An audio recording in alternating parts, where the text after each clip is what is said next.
Indahnya berperilaku terpuji ketika bertamu. Kompetensi dasar.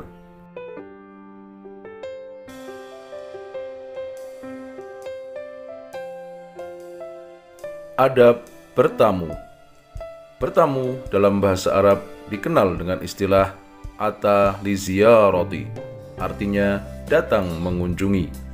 Menurut istilah, bertamu merupakan kegiatan mengunjungi rumah sahabat, kerabat, ataupun orang lain dengan tujuan untuk menjalin persaudaraan ataupun untuk suatu keperluan lain dalam rangka menciptakan kebersamaan dan kemaslahatan bersama.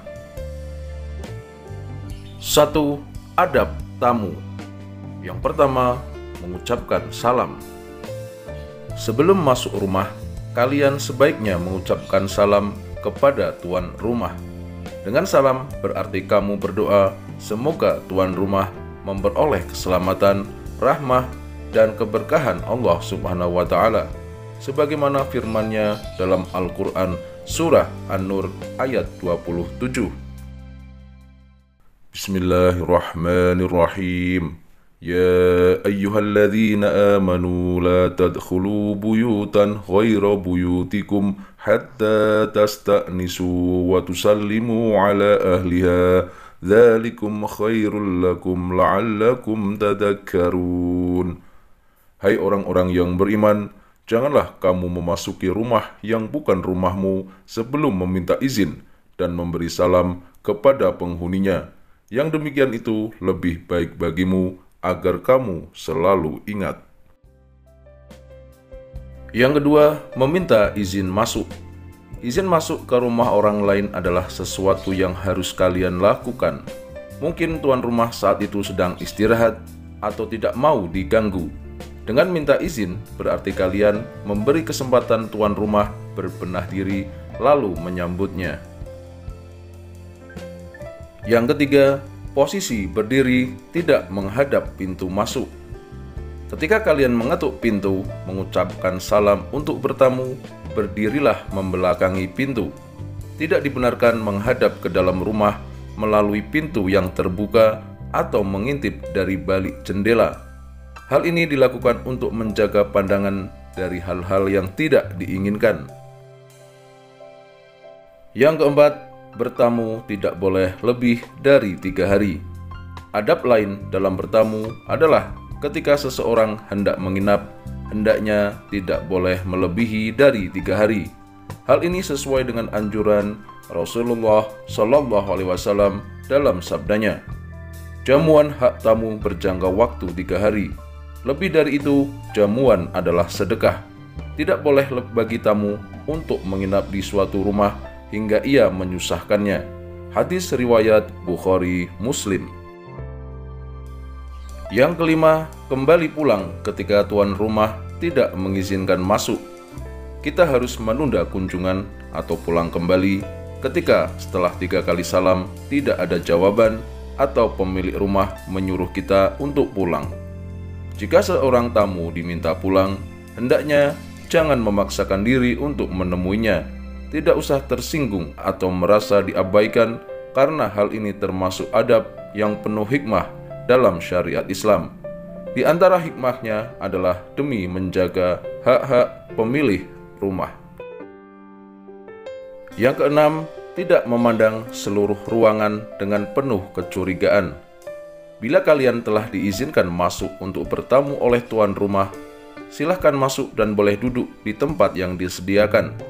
Tetapi perlu diingat, jagalah pandangan kalian dari hal-hal yang tidak boleh dilihat. Jangan biarkan pandangan kalian mengikuti rasa ingin tahu dan menyelidiki sekitarnya. Rasulullah SAW bersabda, sesungguhnya disyaratkan minta izin tidak lain untuk menjaga pandangan. Hadis riwayat Tirmidzi. Setelah diterima oleh pemilik rumah, maka jangan mulai bicara sebelum tuan rumah bertanya atau bicara terlebih dahulu. Setelah itu, kalian sebagai tamu baru menyampaikan maksud tujuan bertamu dengan sopan. Jadilah tamu yang baik sehingga tujuan kalian bertamu dapat tercapai. Yang ketujuh, menjawab dengan nama yang jelas. Jika pemilik rumah bertanya, "Siapa?" Terkadang pemilik rumah ingin mengetahui dari dalam rumah orang yang bertamu sehingga bertanya, "Siapa?" Maka hendaknya seorang tamu menyebutkan namanya dengan jelas sehingga tidak menimbulkan kekhawatiran. 2. Adab penerima tamu. Yang pertama, memuliakan tamunya sesuai sabda Rasulullah SAW, "Wa man kana yu'minu billahi wal yaumil akhir falyukrim dhaifahu." Rawahu Al-Bukhari wa Muslim. Dan siapa saja yang beriman kepada Allah Subhanahu wa taala dan hari akhir, hendaklah ia memuliakan tamunya. Hadis riwayat Bukhari dan Muslim. Kedua, jangan menunggu sampai tamu datang. Sebaiknya kita memasak makanan, kemudian mengundang orang untuk datang makan bersama kita. Ketiga, disunahkan bagi tuan rumah menemani tamu makan. Keempat, hak seorang tamu untuk dilayani adalah selama 3 hari.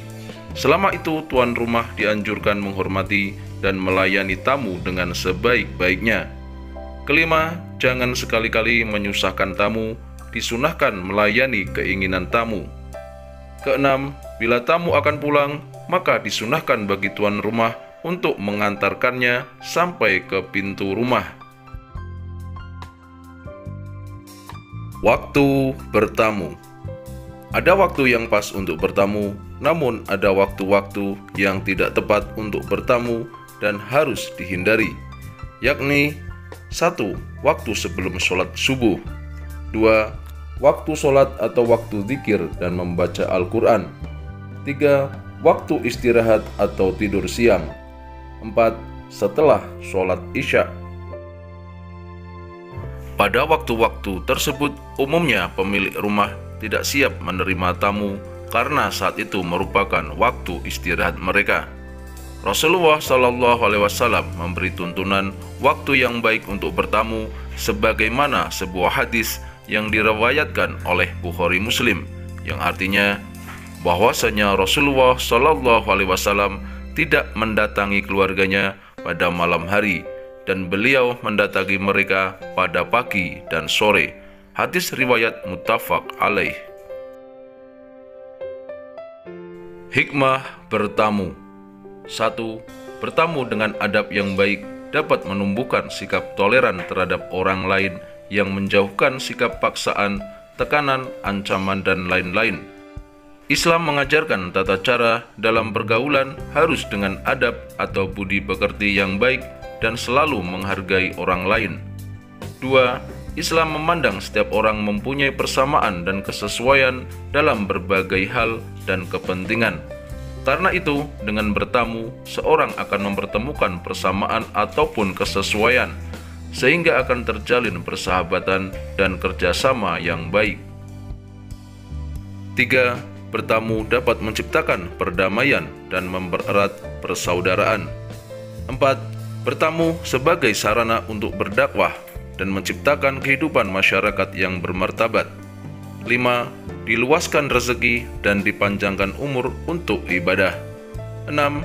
Biasanya mereka tersenyum, maka mereka memperoleh kebaikan, karena memberi senyum termasuk sedekah.